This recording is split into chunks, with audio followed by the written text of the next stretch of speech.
बिस्मिल्लाहिर्रहमानिर्रहीम। अस्सलाम वालेकुम नाज़रीन, आप यूट्यूब चैनल देख रहे हैं। मैं इमरान खान हूँ। सबसे पहले एक खबर मैं आपके सामने रखता हूँ, फिर चीज़ें खुल के सामने आएंगी। ये एक बैनुल-अक़वामी इंटरनेशनल एक रेटिंग एजेंसी है। ये इकॉनमी के ऊपर काम करते हैं, मईशत के ऊपर, और ये बताते हैं कि मुल्क की मईशत कैसे चल रही है। पाकिस्तान के बारे में बहुत सारी एजेंसीज काम करती हैं। उसका मसला ये है कि जहाँ जहाँ पे IMF कर्जा देता है, वर्ल्ड बैंक कर्जा देता है, जहाँ जहाँ पे ये इंटरनेशनल डोनर्स या मदद करने वाले कर्जा देते हैं, वहाँ पे फिर ये एजेंसीज काम करती हैं और ये पता करती हैं कि क्या ये मुल्क कर्जा वापस कर सकता है या नहीं कर सकता। तो इसीलिए ये रेटिंग जारी करती रहती हैं उन मुल्कों की। अब पाकिस्तान के हवाले से स्टैंडर्ड्स एंड पुअर्स ने सियासी अदम इस्तेहकाम और इंतशार को मईशत के लिए खतरनाक करार दिया है और पाकिस्तान की तवील मुद्दती क्रेडिट रेटिंग जो है वो CCC+ बरकरार रखी है। देखें, इसको समझें। बार बार पाकिस्तान के बारे में इंटरनेशनल रेटिंग्स आ रही हैं और वो ये कह रही हैं कि पाकिस्तान जितना मर्जी अच्छा परफॉर्म करे, पाकिस्तान की मईशत में अगर कुछ बेहतरी आ भी जाती है, लेकिन इसके बावजूद जब तक यहाँ पे सियासी तौर पे अदम इस्तेहकाम रहेगा इस मुल्क में, तब तक ये मुल्क बेहतर नहीं हो पाएगा। सियासी अदम इस्तेहकाम की जो मेन वजह होती है वो लोगों का अदम एतमाद होता है कि लोग गवर्नमेंट के ऊपर ट्रस्ट नहीं कर पा रहे होते। अब ज़रा एक चीज़ पे हमें गौर कर लेना चाहिए, पहले समझ लेना चाहिए। बाज़ औक़ात आपको ऐसी रेटिंग्स मिलती हैं इंटरनेशनली बैनुल-अक़वामी इदारों की तरफ से कि आपको लगता है कि आपके मुल्क की मईशत बेहतर सिमत में जा रही है। तो याद रखिएगा कि अगर कोई मुल्क अपने लोगों का ज़्यादा खून निचोड़ रहा है, अपने लोगों से ज़्यादा टैक्सेस ले रहा है, अपने लोगों को ज़्यादा दबाव में डाल रहा है, उनका खून पसीने की कमाई के अंदर से बड़ा हिस्सा निकाल रहा है और वो मुल्क जमा करता चला जा रहा है, तो उसकी मईशत के लिए बेहतर है। लेकिन उस मुल्क के जो रहने वाले लोग हैं उनकी मईशत के लिए बेहतर नहीं है। ये दो अलग अलग चीज़ें हैं, इन्हीं के अंदर बैलेंस क्रिएट करना होता है। लोग खुशहाल होंगे, मुल्क खुशहाल होगा। एक फॉर्मूला ये है, एक ये है कि मुल्क के पास पैसे बढ़ते चले जाएं और लोग खुशहाल ना हो। यानी एक मुल्क है, उसके अंदर से तेल निकलता है, बहुत ज़्यादा पैसा उस मुल्क के अंदर, मादनियात है उस मुल्क के अंदर, और उस मुल्क के लोग जो है वो गरीब ज़िंदगी गुजारते हैं, वहाँ रूल ऑफ लॉ नहीं है, हालात बुरे हैं, लोग खुश नहीं हैं, लेकिन फिर भी वो मुल्क सस्टेन कर सकता है। बहुत सारे मुल्क दुनिया में ऐसे हैं। लेकिन जिन मुल्कों के अंदर लोग कमाते हैं और मुल्क उनमें से हिस्सा लेता है, उनकी कमाई में से टैक्स के तौर पे, वहाँ पे फिर एक बैलेंस क्रिएट करना पड़ता है। तो पाकिस्तान में अनफॉर्चुनेटली इस वक्त हुकूमत जो पैसा इकट्ठा कर रही है वो गरीबों की जेब पर डाका डालकर इकट्ठा कर रही है। यानी 2100 अरब रुपया तो हम दे रहे हैं सिर्फ IPPs को कैपेसिटी पेमेंट की मद में।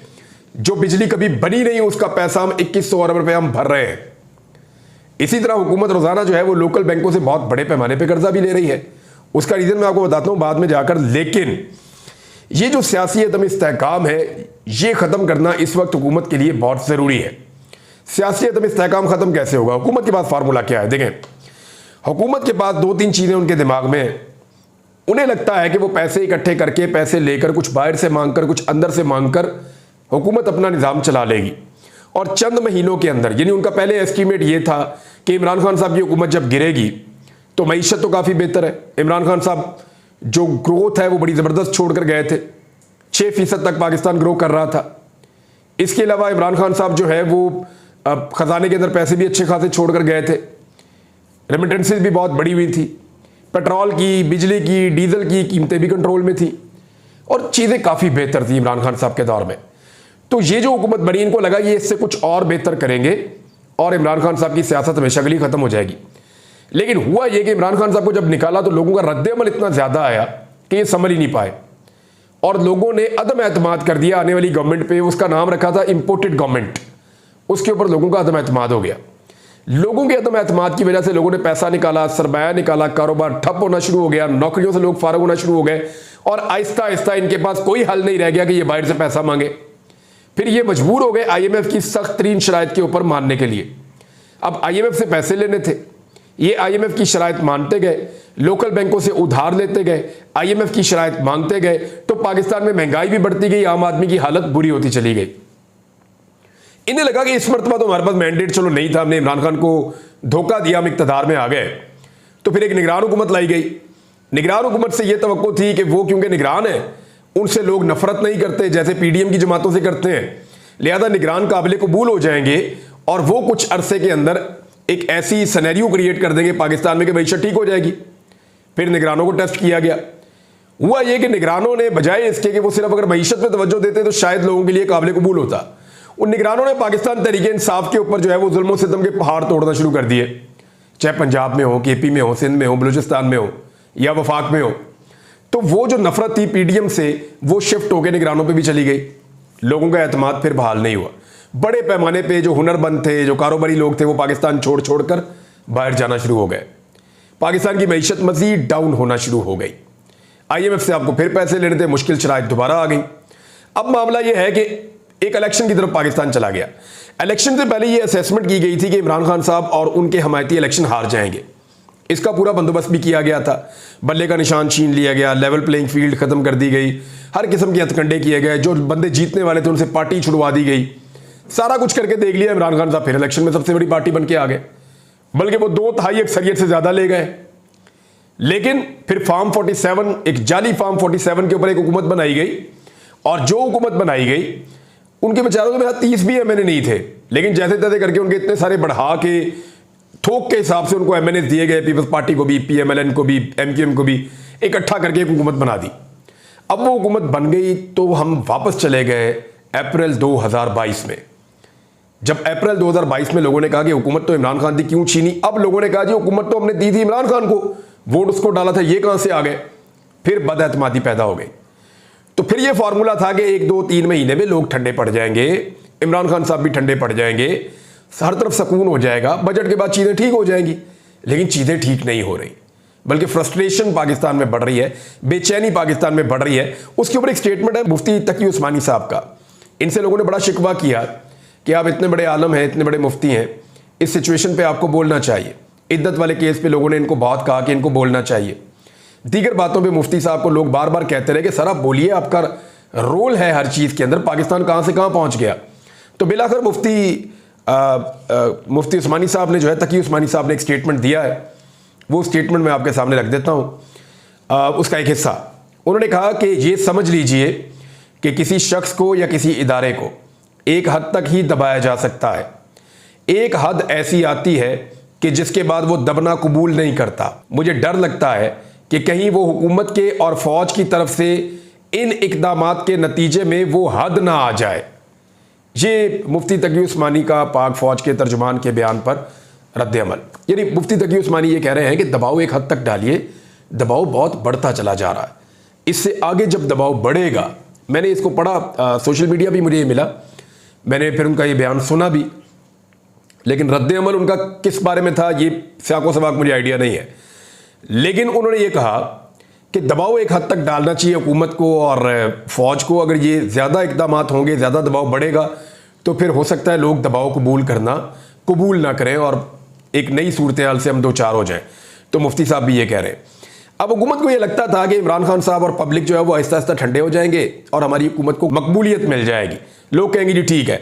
इसी चक्कर में ये हुकूमत जो है, यानी 3-4 चीज़ें अपने दिमाग में रख के बैठी हुई थी इलेक्शन के बाद, जाली हुकूमत बनाने के बाद। एक इनके दिमाग में यह था कि तहरीक इंसाफ अपनी मकबूलियत खो देगी, वो तो हुआ नहीं। दूसरा यह था कि मुल्क की मईशत में कुछ सुधार आ जाएगा, वो भी नहीं इनसे हो सका। फिर इनका ये है कि किसी तरह करके कुछ भी करके हम कर्जा लेके चलाते रहते हैं, टाइम गुजरता जाएगा, लोग आहिस्ता आहिस्ता ठंडे हो जाएंगे। तो वो जितना कर्जा लिया वो भी चढ़ गया। यानी 45 दिनों में इन्होंने जो कर्जा लिया वो 72 अरब रुपए रोजाना के हिसाब से लिया, यानी 3231 अरब रुपया इन्होंने कर्जा ले लिया। इतना बड़ा कर्जा इन्होंने लिया जो 11 अरब डॉलर से ज्यादा बनता है सिर्फ 45 दिनों में। IMF से भी इन्होंने एक मुश्किल तरीन डील कर ली। लेकिन इसके बावजूद मुल्क में स्टेबिलिटी नहीं आ रही, बल्कि पाकिस्तान तहरीक इंसाफ जलसा करना चाहती है, ये करने नहीं दे रहे। ये जो इनका खौफ है ना, यही असल प्रॉब्लम है। जब तक इमरान खान से डरते रहेंगे, तहरीक इंसाफ से डरते रहेंगे और उसके मुकाबला करने का नहीं सोचेंगे, तब तक इनके हालात ऐसे ही रहेंगे। देखिए, एक जलसा इमरान खान की पार्टी को नहीं करने देते, प्रॉब्लम क्या है, करने दे, कोई फर्क नहीं पड़ता। बाकी पार्टियां भी जलसे करती हैं, इमरान खान को भी करने दे। ये मरियम नवाज ने जलसे किए हैं, नवाज शरीफ ने जलसे किए हैं, अभी तहरीक लब्बैक वाले आए, वो जलसा भी किया, धरना भी किया, क्या फर्क पड़ा। जमात इस्लामी ने इतने जलसे किए, धरना भी देकर बैठे हुए, कोई फर्क नहीं पड़ा। फजल रहमान साहब जलसे करते हैं, धरने देते हैं, कोई फर्क नहीं पड़ा। तो पाकिस्तान तहरीक इंसाफ अगर जलसा कर लेगी तो क्या होगा, 2-4-5 लाख लोग इकट्ठे हो जाएंगे, वो आएंगे, जलसा करेंगे, अपनी बात करेंगे, उनका मैसेज पूरी दुनिया में जाएगा। इदारों को, पाकिस्तान के अंदर सारे महकमों को, पाकिस्तान की हुकूमत को, पाकिस्तान की आवाम को सच पता चलेगा कि जनाब कौन कितने पानी में है। इससे और कोई फर्क तो नहीं पड़ेगा। और अगर होगा भी तो पाकिस्तान एक नए इलेक्शन की तरफ चला जाएगा। कोई बात नहीं, मुल्कों में एक एक साल में दो दो दफा इलेक्शन भी हो जाते हैं, लेकिन वहां पे जमहूरियत चलती है और मुल्क आगे बढ़ते हैं। ये कोई अजीब चीज नहीं है जो दुनिया में पहली दफा होने जा रही है। तो जब तक तहरीक इंसाफ से, इमरान खान से डरते रहेंगे, तब तक इस मसले का कोई हल नहीं निकलेगा। अब प्रॉब्लम जो है वो काजी फायद ईसा साहब वाले मामले पे आ गया। अभी कुछ इतलात के मुताबिक, ये मैंने कुछ दीगर जर्नलिस्टों से ये बात सुनी है, और वो ये बता रहे हैं कि एक वफाकी वजीर ने पहले और एक वफाकी वजीर ने अब, और ये दोनों बड़े सीनियर लोग हैं।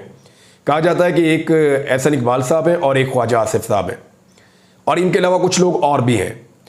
इन लोगों ने वज़ीर-ए-आज़म पाकिस्तान पर दबाव डालना शुरू किया है और इस्तीफे की धमकी तक दे दी है। क्या वाकई ऐसा है? देखिए, प्रॉब्लम इन लोगों के साथ ये है कि अगर काजी फायज़ ईसा साहब रिटायर हो जाते हैं तो उनकी रिटायरमेंट के बाद, ख्वाजा आसिफ तो अपने मुंह से कई मरतबा कह चुके हैं कि काजी साहब की रिटायरमेंट के बाद जो अगले जज जाएंगे तो उसके बाद तो मामला ही बदल जाएगा, उसके बाद तो हमारी हुकूमत ही चली जाएगी, उसके बाद तो जो है वो ट्रिब्यूनल से हमारी सीटें फारग होना शुरू हो जाएंगी। तो इस बात का इनको डर है। हुआ ये था कि शहबाज शरीफ साहब ने जितने भी लोगों को जाली फॉर्म 47 पर जिताया गया है, उन सबको ये गारंटी दी गई थी कि आप लोगों को फारग नहीं होने देंगे हम। यानी जितने एमएनएज फॉर्म 47 जाली वाला कबूल कर चुके हैं, जिन्होंने कहा ठीक है जी हम हार गए इलेक्शन, लेकिन आप हमें झूठी मूठी जितवा दें, वो जितने एमएनएज को फेक इलेक्शन में जितवाया गया है, उन तमाम एमएनएज के साथ ये वादा भी है कि जनाब आप इन सीटों के ऊपर रहेंगे। अब कोई नया बंदा हो ना तो वो कहता है ठीक है जी मेरी सीट रही तो रही, ना रही तो कोई बात नहीं, रोला डाल दूंगा, दोबारा इलेक्शन लड़ दूंगा।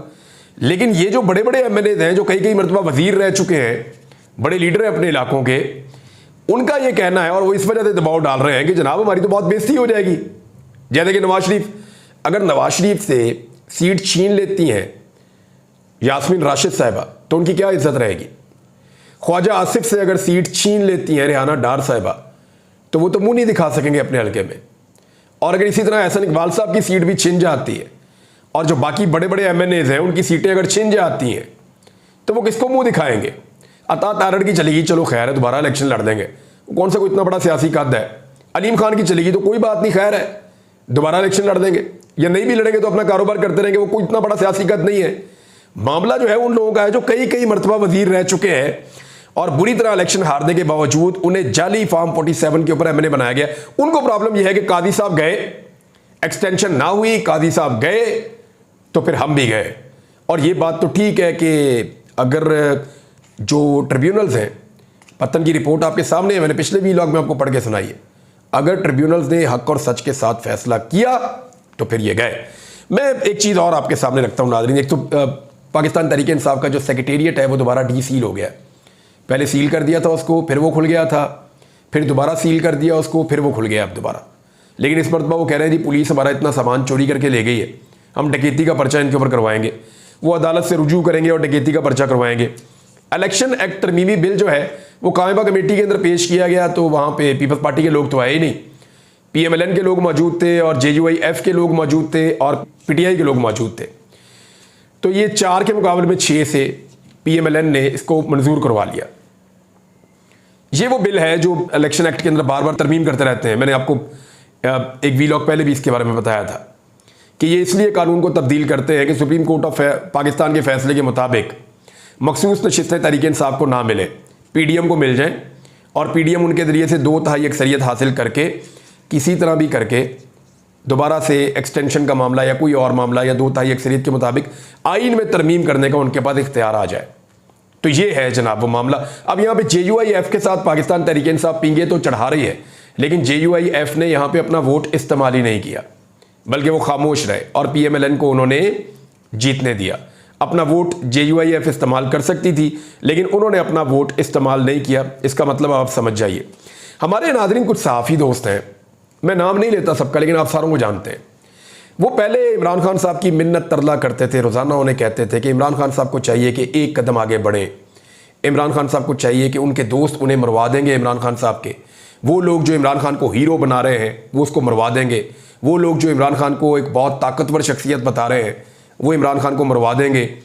इमरान खान जो है उनको चाहिए एक कदम दो कदम पीछे हट जाएं, थोड़ा सा अपने आप को डाउन करें। इमरान खान साहब को चाहिए कि एस्टेब्लिशमेंट के साथ बातचीत करें, कदम आगे बढ़ाएं, हाथ आगे बढ़ाएं, एस्टेब्लिशमेंट भी उनके साथ बातचीत कर लेगी, ज़रा थोड़ा सा माहौल को नरम करें। रोज़ाना की बुनियाद पे इस तरह के कॉलम, तहरीरें, तकरीरें, ये हमारे कुछ सहाफ़ी दोस्त हैं, कुछ दीगर लोग हैं तज्ज़ियाकार, वो रोज़ाना ये कहा करते थे।